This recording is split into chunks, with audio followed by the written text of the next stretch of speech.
আজকে যা কিছু খাবো সবে সাহেবের হাতের। আমি ঢাকা থেকে কিছুক্ষণ আগে আসলাম, তবে সাহেব একটা স্পেশাল রান্না করেছে, সেটা দেখুন খুব মজাদার। প্রথম আলুটাকে সুন্দর করে কুচি কুচি করে ঝুরঝুরি বানিয়েছে, তারপরে করলাকে এরকম ঝুরঝুরি ভেজেছে।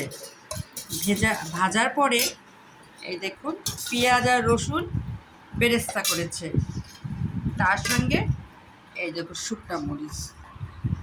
এখন এই পেঁয়াজ মরিচের বেরেস্তার সাথে শুকনা মরিচ দিয়ে পরে এই আইটেমটা হবে করলা আলুর ঝুরঝুরি বা ফ্রাই।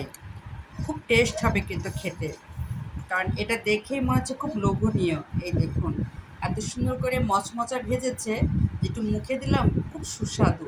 তার সঙ্গে শুকনো মরিচ রেডি করে রেখেছে। এখন করলা আর আপনার আলুর ঝুরঝুরিটা এক জায়গায় করলো, করার পরে যে বেরেস্তা করেছে সেটা দিয়ে দিল।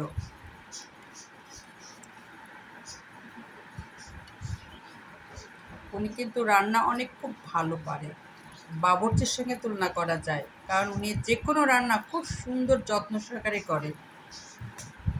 আর আমার বাচ্চারা ওনার রান্নাটা খুব পছন্দ করে, এই জন্য বাবা মাঝে মাঝেই রান্না করে। যেমন আজকে আমি ঢাকা থেকে সবেমাত্র বাসায় আসলাম, উনি জানে আমি টায়ার্ড, এই জন্য আজকের আয়োজনটা আমার সাহেবে করেছে। যদিও শুক্রবার ওনার কোনো রেস্ট হয়নি আমি বাসায় না থাকাতে, তবে উনি অনেক ভালো মানুষ, বোঝার চেষ্টা করেছেন বাইরে থেকে আসছে, এই জন্য উনি এটা খুব যত্ন সহকারে এই ফ্রাইটা করছে।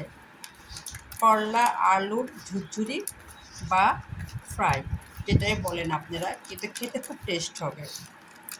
তার সঙ্গে এই দেখুন পেঁয়াজ ভর্তা করেছে, এটা একটু শাক ভর্তা আছে, আর এই পাতিলে আছে মাছ। এই হলো আমার রাতের আয়োজন, তবে এটা হলো স্পেশাল।